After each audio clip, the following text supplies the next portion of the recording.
Before we get into this, just a quick note. This is one of those longer conversations, not because I like the sound of my own voice, but because some of these things don't make sense when they are rushed.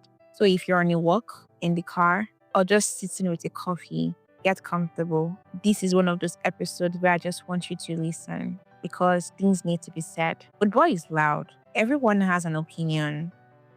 Managers have press conferences, pundits have studios, fans have Twitter spaces, journalists have back pages. It is a wall of noise. But strangely, in the middle of all that noise, there's one rule we expect the actual protagonist to follow, and that's silence. But the moment a player speaks honestly about how they feel, not a PR statement, not a we go again caption on Instagram, but real, raw honesty, we suddenly decide that silence was the golden rule all along. Welcome back to Beyond the Whistle. I'm your host, and today we are doing something different. This episode isn't about tactics. I'm not here to draw lines on a heat map. I'm not here to debate whether a substitution was technically correct or we should start on the right wing next week. I want to talk about what happens when a player's voice makes us uncomfortable. And specifically, I want to talk about the Mohamed Salah conversation. Because what unsettled me most this week wasn't what Mo said. It wasn't even the timing of it. It was a reaction to the things and the fact that he said anything at all. Today, we are going to look at the human being behind the number 11 shirts. We are going to talk about ego versus purpose, the double standards of free speech in football, and why we need to stop mistaking silence for reality.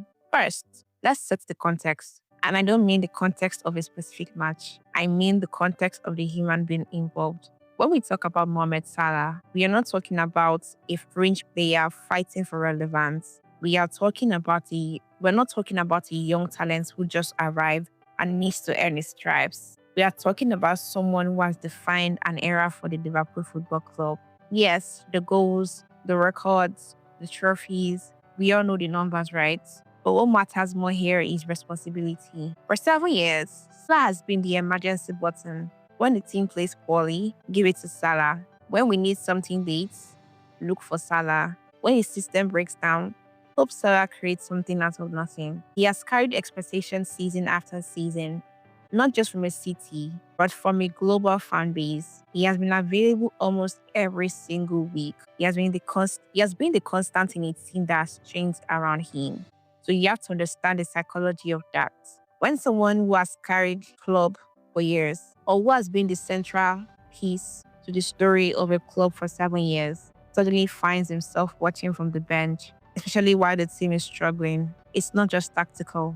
It feels like a rejection of his usefulness. And it's easy for us sitting on the sofa to say, he should respect the manager's decision. And on the surface, that's fair. But acknowledging his frustration doesn't mean you're attacking the manager. It doesn't mean Ancelotti is wrong. It simply means you're recognizing that footballers are people before they are roles. And when that friction appears, it is not toxicity. That friction is humanity. I think something that gets lost in this conversation is what it actually means to be an attacker. I think people are forgetting that an attacker is not a midfielder, not a defender. An attacker is a goal scorer. An attacker's higher currency is belief. You have to believe you can change a game even when you haven't touched the ball for 20 minutes. You have to believe that if one chance falls your way, you will finish it.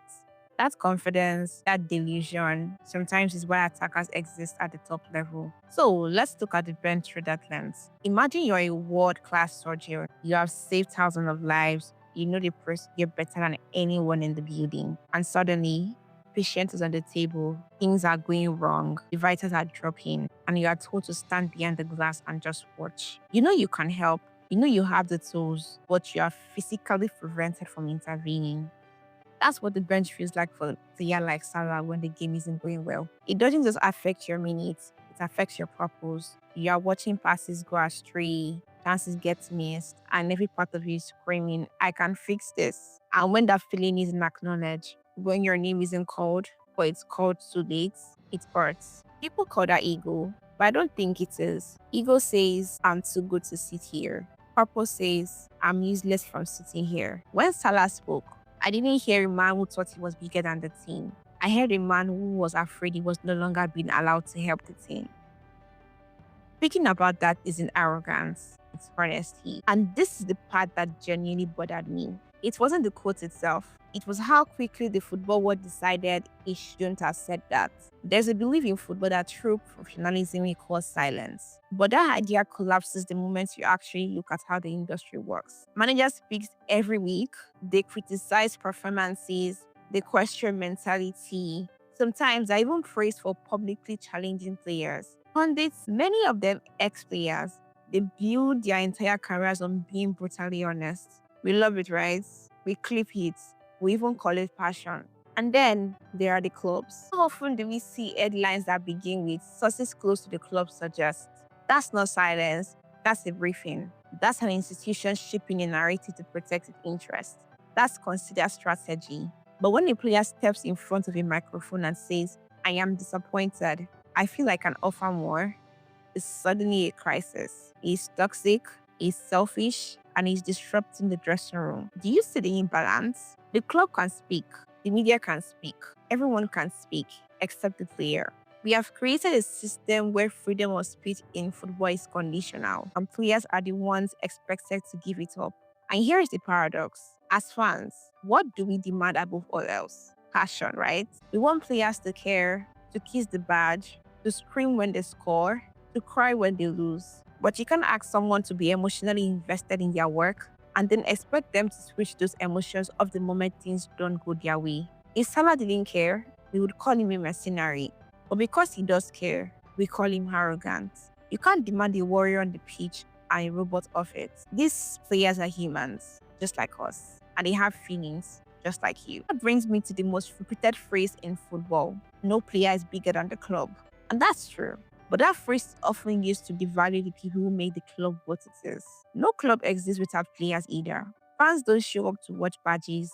They don't pay to watch balance sheets. They come to watch human beings perform, struggle, and succeed. Clubs generate money, attention, and history because of players. That doesn't make players bigger than the club. It makes them essential to it.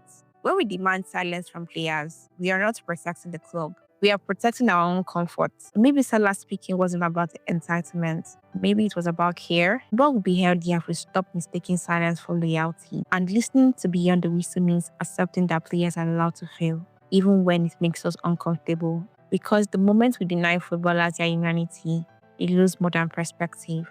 We lose the soul of the game. I am Juliet. This has been Beyond the Whistle. Thanks for listening.